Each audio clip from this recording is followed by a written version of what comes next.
ये गुरु से फिर जीव भाग लेता है देखता हूं मैं संसार में जाके मुझे क्या मिलेगा। संसार में आपको वही मिलेगा जो अब तक संसार में रहने वालों को मिला है। तो इसीलिए इस शैतान से आगाह रहना है। ये शैतान, जहां पर भगवान है वहां पर शैतान भी है, जहां पर अच्छाई है वहां पर बुराई भी है, जहां पर जहर है वहां अमृत भी है। अब ये आपके ऊपर निर्भर करता है कि आपने जहर पीना है या अमृत पीना है। ये आपके ऊपर निर्भर करता है कि आपने संसार में इस आवागमन में फंसे रहना है या फिर निर्गुण निराकार सर्वाधार विश्वाधार परम तत्व की बंदगी करके परमेश्वर में एक रूप जीते जी होना है। तो ये अब हम लोगों के ऊपर निर्भर करता है कि हमें कैसा जीवन जीना है। परमेश्वर ने सब कुछ बनाया है, परमात्मा ने सब कुछ यहाँ पर बनाया हुआ है, लेकिन ये हमारे ऊपर निर्भर करता है कि हमने अब करना क्या है। अब आपने क्या करना है वो ध्यान से सुनना है। श्रद्धा और विश्वास, भक्ति मार्ग जो है दो चीजों के ऊपर टिका हुआ है, एक श्रद्धा और दूसरा विश्वास। अब आप एक बात और ध्यान से सुन लो, विश्वास आपको ऐसे नहीं हो सकता। विश्वास का आपने डोरा पीटते फिरते रहो, मुझे विश्वास हो गया, जब विश्वास की सदगुरु परीक्षा होगी तो आप फेल हो जाएंगे। मैं यही काम देखता हूँ यहाँ पर, मेरा काम यही है। जो परीक्षा में पास होने के लायक है उसी को ही आगे भेजना है। जो अभी परीक्षा में पास नहीं होता उसको इसी क्लास में बैठाकर यहाँ पर उसकी तैयारी करवानी है। जब उसका पेपर पास होने के काबिल होगा तो तभी उसको अगली क्लास में जाने दिया जाएगा। इसलिए विश्वास करने की पहले जरूरत नहीं है। पहले आपने क्या करनी है, पहले श्रद्धा करनी है। अपने सदगुरु भगवान के प्रति हमारी श्रद्धा होनी चाहिए।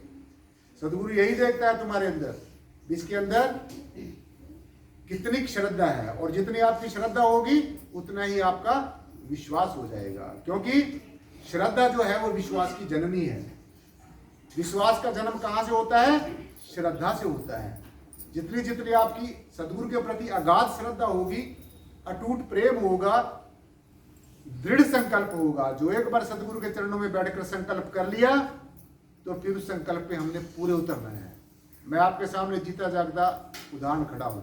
मैंने अपने सदगुरुदेव के चरणों में बैठकर जो संकल्प किया, तो मेरी कोशिश होती है कि मैं उस अपने संकल्प पर, अपनी प्रतिज्ञा को मैं पूरा उतरूं। और जहां मुझे कुछ प्रॉब्लम आती है तो मैं सदगुरुदेव के आगे प्रार्थना करता हूँ, प्रेयर करता हूँ, अरदास करूँ, सदगुरुदेव मैं तेरे मिशन का काम कर सकूँ, मुझे इतनी समर्था दे, मुझे इतना ज्ञान दे, मुझे इतना विवेक दे, मुझे इतनी बुद्धि दे, मुझे इतनी तर्कशीलता दे, ताकि मेरे अंदर सच को और झूठ को, अच्छाई को और बुराई को निरख और परख करने की समर्था आ जाए, कॉम्पिटेंसी आ जाए। बस आपने ये करना है, फिर देखो आपका जीवन कैसे बदलता है।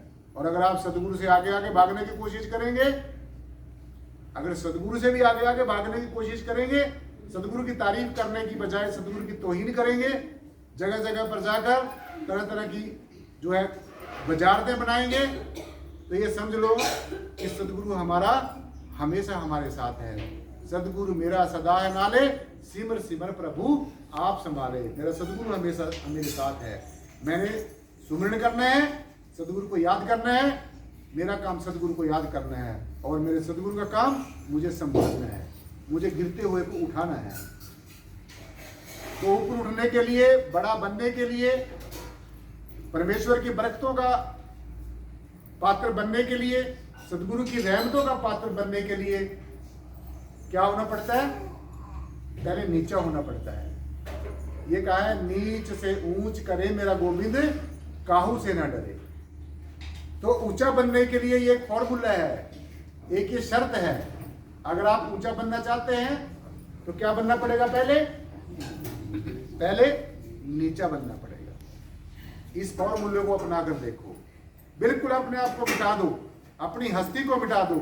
तुम्हारा, जब तुम सदगुरु की शरण में चले गए, तुम्हारा कोई अस्तित्व नहीं है। अगर तुम अपना अस्तित्व अलग समझोगे, सदगुरु को अलग समझोगे, तो सदगुरु तुम्हें उतना ही तराश देता है। आज तक परमेश्वर ने, परमात्मा ने, परब्रह्म निर्गुणाकार सर्वाधार विश्वाधार परम तत्व ने किसी को भी अपने से श्रेष्ठ नहीं होने दिया है। ये परमात्मा की एक बड़ाई है। और जो परमेश्वर का साक्षात प्रतिनिधि है, जो परमात्मा को रिप्रेजेंट करता है, जैसे हम लोग परमेश्वर के प्रतिनिधि हैं, आप भी सभी परमेश्वर के प्रतिनिधि हैं। परमेश्वर की हम तारीफ करने के लिए संसार में आए हैं, परमेश्वर की महिमा करने के लिए हम संसार में आए हैं, किसी का विरोध करने के लिए संसार में नहीं आए हैं, ईर्ष्या द्वेष नफरत बैर कदूरत करने के लिए संसार में नहीं आए हैं। इसलिए अगर आप श्रेष्ठ बनना चाहते हैं, अच्छा बनना चाहते हैं, तो हमने क्या करना होगा? पहले नीचा बनना होगा, छोटा बनना होगा। नीच से ऊंच करे मेरा गोविंद, काहू से न डरे। फिर तुम ऐसी शक्ति के साथ जुड़ जाओगे जो किसी से डरता नहीं है, जो कभी मरता नहीं है, जो अजर है, अमर है, अविनाशी है, अडोल है, अडिग है, हमेशा था, हमेशा है और हमेशा रहेगा। ऐसी शक्ति के साथ फिर तुम जुड़ जाओगे। तुम्हें फिर किसी का भूत का, प्रेत का, शैतान का डर नहीं रहेगा, क्योंकि शैतान को हमने समझा दिया है ये बात। आपने शैतान को कहना है कि शैतान तू यहाँ से चला जा, रुखसत हो जा। जहाँ पर मेरे सदगुरु भगवान के दरबार लगता है, उसमें परमेश्वर की चर्चा होती है, वहाँ पर शैतान का कोई काम नहीं होता, क्योंकि हमारे सदगुरुदेव ने शैतान को हजारों करोड़ों वर्ष पहले हराया हुआ है। शैतान को हराया हुआ है और शैतान ने अपनी हार मानी हुई है। और ये जो शैतान है ये सदगुरु के चरणों में रहता है।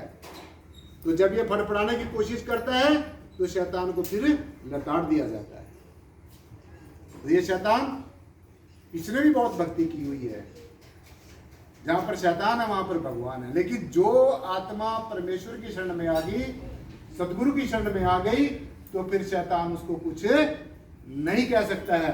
और जब तक सदगुरु की शरण में आत्मा नहीं आती, तब तक शैतान उसको तरह तरह की यातनाएं देता है, तरह तरह के खेल खिलाता है, तरह तरह की मायावी शक्तियों से उसको डराता है, धमकाता है।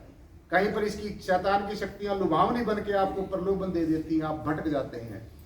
कहीं पर शैतान की शक्तियां डरावनी बन के आपको, जब हम लोगों से पूछते हैं तो कहते हैं जी हमें सब अपने में ऐसी शक्तियां दिखती हैं, डरावनी शक्तियां दिखती हैं, लुभावनी शक्तियां दिखती हैं।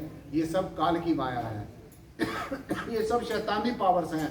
तो इन शैतान की जो शक्तियां हैं, इन शक्तियों से हमने निजात पानी है। इन शक्तियों के साथ संग जी हमने इनसे प्रेम नहीं, अपने से दूर भगाना है। जब शैतान से पीछा छूट जाएगा तब तुम्हें परमेश्वर के साम्राज्य में जाने का अधिकार होगा। इसलिए परमेश्वर के साम्राज्य में जाने के लिए ये फॉर्मूला अपनाना है जो गुरुजी ने हमें बताया है, जो हमारे संतों महापुरुषों ने हमें बताया है। नीच से ऊंच करे मेरा गोविंद, काहू से ना डरे। नीच नीच सब तर गए, संत चरण लवलीन। अहंकार के कारण डूबे बहुत कुलीन। अहंकार के कारण, जो सूक्ष्म रूप से अहंकार है, जो तुम्हें गुरु से दूर करता है, जो संसार की तरफ भगाता है, ये कौन है? ये शैतान है। सूक्ष्म रूप से तुम्हारे अंदर अहंकार हो जाता है, भक्ति का अहंकार हो जाता है, कुछ सेवा का अहंकार हो जाता है, कुछ दान पुण्य का अहंकार, किसी भी तरीके का सूक्ष्म से सूक्ष्म अहंकार हो जाता है। और शैतान फिर तुम्हें यहाँ से ये उठा कर ले जाता है। फिर हम लोग सोचते हैं भी चल तू कहाँ जाएगा, जहाँ जाएगा वहां पर भी हम बैठे हैं, क्योंकि सदगुरु मेरा सदा है नाले। हमारा सदगुरु हमेशा हमारे साथ है। आदि अंत एक अवतारा, सोई समझियो गुरु हमारा। आदि अंत, जिसका कोई आदि नहीं है, अंत नहीं है, शुरुआत नहीं है, मध्य नहीं है, ये सदगुरु, ये हमेशा हमारे साथ है। आदि अंत एक अवतारा, सोई समझियो गुरु हमारा। सबका गुरु, सारी मानवता का गुरु, सबसे पहले सबसे बाद में भी यही रहेगा। ये सबका सदगुरु है। तो इसलिए शैतान से हमेशा आगाह रहना है, इसकी शरारतों से हमेशा आगाह रहना है। जो तुम्हें सदगुरु के दरबार से उठाकर ले जाता है, जब ये तुम्हें उठाकर ले जाता है तो जो सदगुरु की रहमत है इस चार दीवारी से पीछे यहीं पर उतार ली जाती है।